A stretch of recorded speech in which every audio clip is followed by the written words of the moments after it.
प्यारे बच्चों अस्सलाम वालेकुम। अजकिस वीडियोस मज परो त्रीमे जमात कश्मीरी युस सबक अस परो अत सबकश नाम माहौल थो साफ षेट षोट ओंद पोक होचान। सेहतमंद रोजन बापत साफ माहौल ज़रूरी। प्यारे बच्चों सेहतमंद रोजन बापत साफ माहौल ज़रूरी।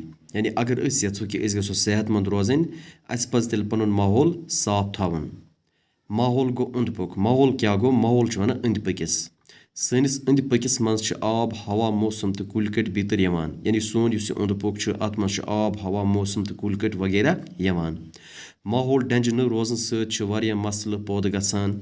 अगर न माहौल डंज रोज कहीं तन तो अम सत वारिया मसले अम सत वारिया परेशानी पौद गसान। हवा तो आब नासाफ गसान। यानी गोडची परेशानी अम सत गसान कि अगर माहौल सोन साफ रोज कहीं तन अगर सोन माहौल डंज रोज कहीं तन तो अम सत गोडची परेशानी गसान सो यह कि अम सत आब तो हवा नासाफ गसान। ब्याक परेशानी क्या गसान?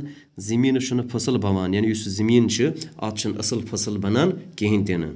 गर्मी हुरान बे अम सत गसान कि गर्मी हुरान। यानी गर्मी मज हुरर गसान। माहौल वारिया दुश्मन। यानी सुन इस माहौल अकियत माहौल वारिया दुश्मन। मसलन कारखानन तो गाड़ियन हुंद दुह अम सत हवा आलूद गसान। यानी उस गोडिक दुश्मन माहौल सह कारखानन तो गाड़ियन हुंद दुह। इस कारखानन तो गाड़ियन हुंद दुह नेरान। यानी उस कारखानों मज दुह नेरान गाड़ियों मज दुह नेरान अम सत हवा आलूद गसान। अम सत हवा नासाफ गसान। पॉलीथीन तो प्लास्टिक चीज़। यानी पॉलीथीन तो प्लास्टिक चीज़ यम तो माहौलस अक दुश्मन। यम चीज़ गलान तो होचान। यानी यम चीज़ पॉलीथीनिक चीज़ प्लास्टिक चीज़ न गलान तो न होचान। यम ज़मीनस फसल बावन दिवान। यानी यमो चीज़ों सत ज़मीनस असल फसल बनान कहीं तन। यमन हुंद दुह खतरनाक। यानी प्लास्टिक चीज़न हुंद बे पॉलीथीन चीज़न हुंद दुह तो वारिया खतरनाक।